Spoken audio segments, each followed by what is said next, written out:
Day 119. Today is a follow-up kind of 2.0 video on what we covered yesterday, which yesterday was, in recap, not everyone's going to understand you, and that's okay. Doesn't mean you have to downcast them. You can absolutely still love them, but the cynical people, you don't have to give airtime. You have to be a person of conviction over what other people think. And that's what I jotted down today in follow-up is, quote, being a person of principle places a higher value on your convictions over other people's opinions. And I came across a caption that a basketball player posted that I really respect.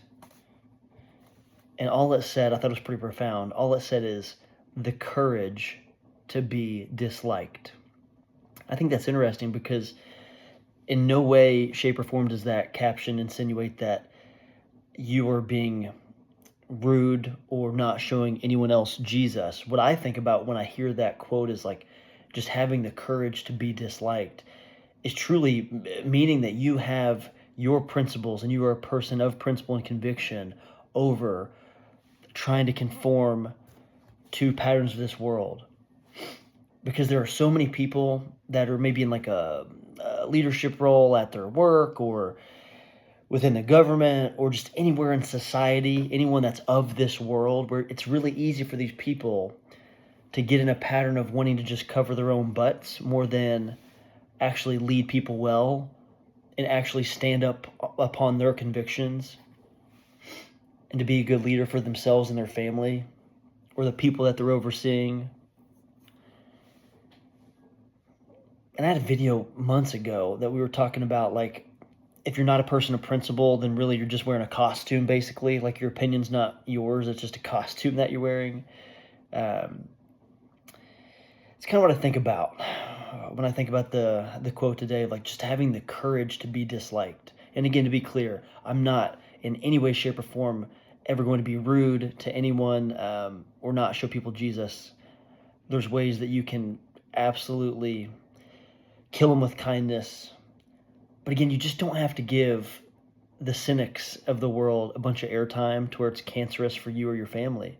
You still love them, still help them, still pray for them.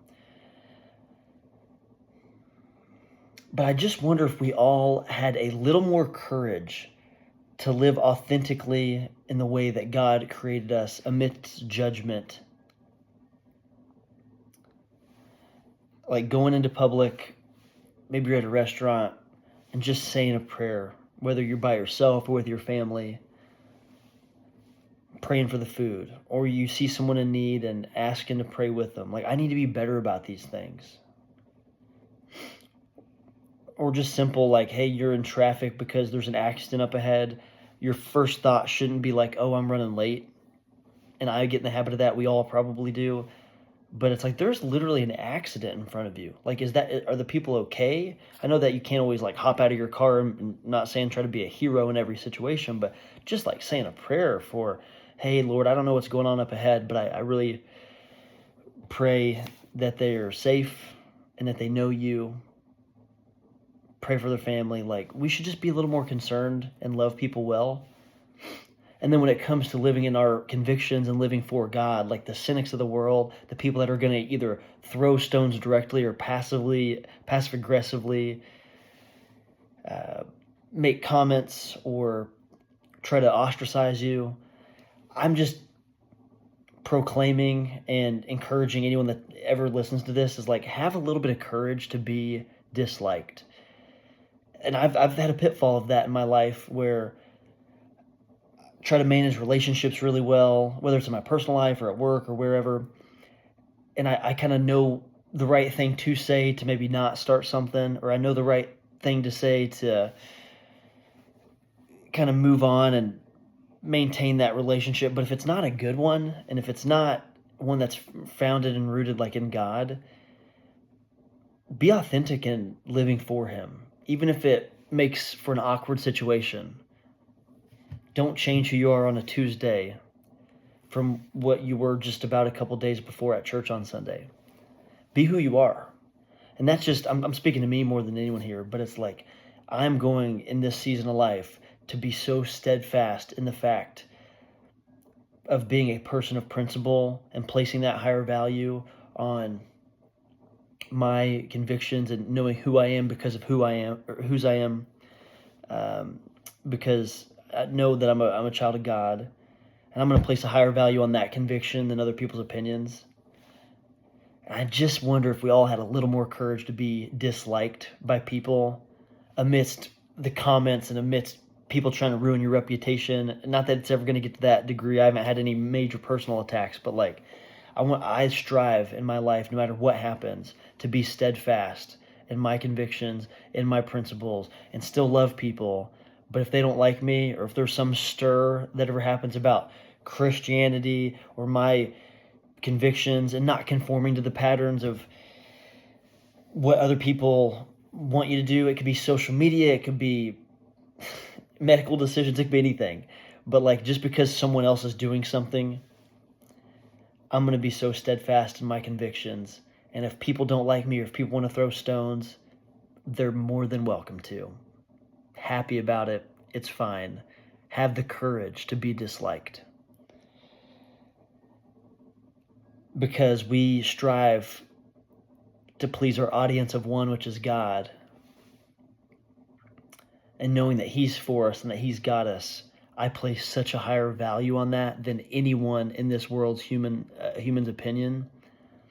And when you can really get to that point, which it's taken a while for me, but when you really can, it frees you up so much. Because I would get anxious and nervous around interactions with people and wondering what other people thought about me and my intelligence and all these things. Free yourself of that, man. Live for an audience of one. And if people love you, awesome, they're real friends. If not, cool. God's got you. Jeremiah chapter 1, verses 17 through 19, it says, "Get yourself ready, stand up and say to them whatever I command you. Do not be terrified by them, or I will terrify you before them. Today I have made you a fortified city, an iron pillar and a bronze wall to stand against the whole land, against the kings of Judah, its officials, its priests, and the people of the land. They will fight against you, but will not overcome you. For I am with you and will rescue you, declares the Lord." And it's kind of like my communion meditation from a couple days ago. It's like, will we trust Jesus even amidst our discomfort? Will we trust Him more amidst wanting to run away from our enemies, or amidst not being comfortable in this life, or being fearful, or being cast down upon other people? Like, you can still be all those things. You can still be afraid. You can still be terrified. You can still be annoyed about something. You can still be angry. You can have all these human emotions, but will you still trust God more and not change who you are because you know whose you are? And those words are just impactful. Those words are powerful. Like, today I have made you a fortified city, an iron pillar and a bronze wall to stand against the whole land. It goes on to say, like, they will fight against you, but will not overcome you, for I am with you and will rescue you, declares the Lord. Remember that as you go through your battles with people, your battles with yourself, the internal battles, like whatever it is, just have courage in your convictions, stand strong, and if people aren't on board, still love them, but don't have to give them airtime. That's day 119.